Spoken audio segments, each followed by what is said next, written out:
For those of you who don't know me, I spent 9 years as a Navy SEAL, and Memorial Day is a very somber day for myself as well as for many Americans. Now, there's families across the country this weekend who spent their days missing someone who never made it home.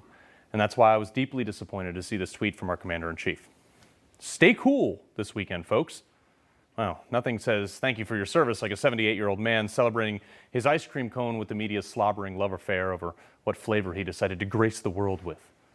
I know more than likely that some young staffer is running the account, but when you pair Biden's tweet with our arrogant vice president's, enjoy the long weekend, with a glamour shot highlighting herself, of course. Not a word about the troops, the country, or the actual reason we have this holiday. Vice President Harris, I must say, though, never has someone so arrogant or tone deaf ever held your office. You get no slack from me on stuff like this. As the vice president, you have 3 jobs. Don't die, stand where you're told, and don't do anything to become the narrative. You failed on something that should have been a layup. But hey, I'll go back to Orange Man Bad, right? Now, these tweets are tone deaf, but I don't think they were a mistake. It's a look through the lens at which they see America through. They have no honor. These two people who have never served anything greater than themselves have decided that they should be the focal point of this weekend's fiascos. It's disgusting. Speaking of disgusting, it actually got even worse, if you can believe that. Here is Joe Biden speaking to a young girl at one of his Memorial Day events. I love those barrettes in her hair, man.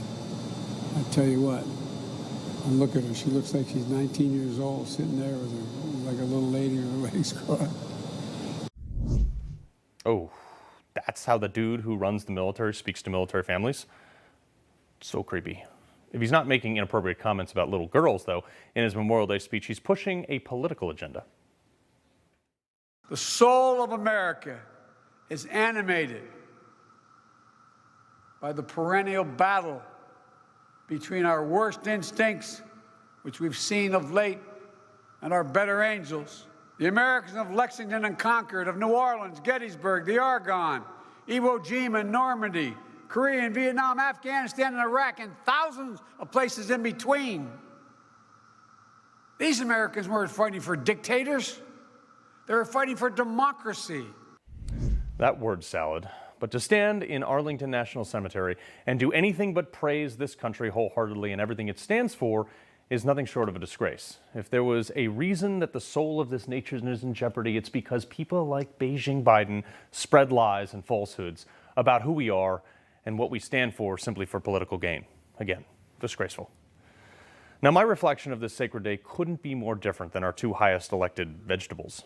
This is something that I went over on my Saturday show, but I think it bears repeating. I think it's never been a more appropriate time to remind folks the balance of our society and our safety.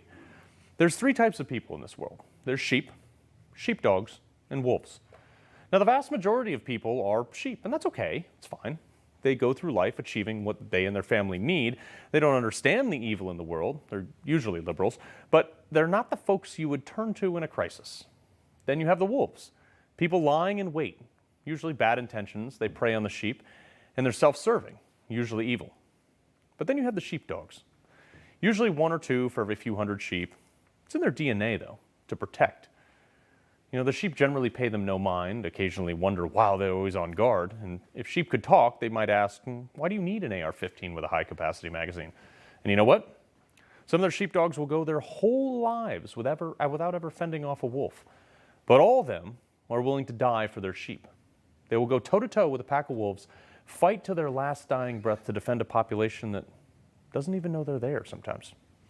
That sheepdog is haunted, though, by its wounds, physical and mental. You grow a certain level of hate inside, and it can't be expelled. But it's your burden, because you have to learn to hate something in order to kill. It's not natural. That's why less than 5% of Americans have ever had to shoulder the burden of serving in the military.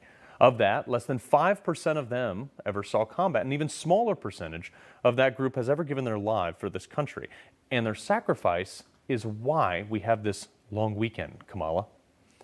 We do have the freedoms that we do because people are who they are in the military. This is why we speak English still. This is why we are the superpower and the envy of the world. Imagine being willing to die for something. I'm not just saying that. I'm talking about actually doing it, facing death. Folks, I've looked death in the eye. I've taken lives, and I've held friends as their life expires. And throughout history, hard times have created hard men. Hard men have created good times. Good times have created soft men, and soft men, in turn, created hard times. So, let's honor those hard men. Honor them by being the best you can be. Don't feel sorry. Don't give pity. Live every day to be the person worth dying for. Because someone, somewhere, is training to kill you and your family right now. And all that stands in the way is those hard men. This is the cost.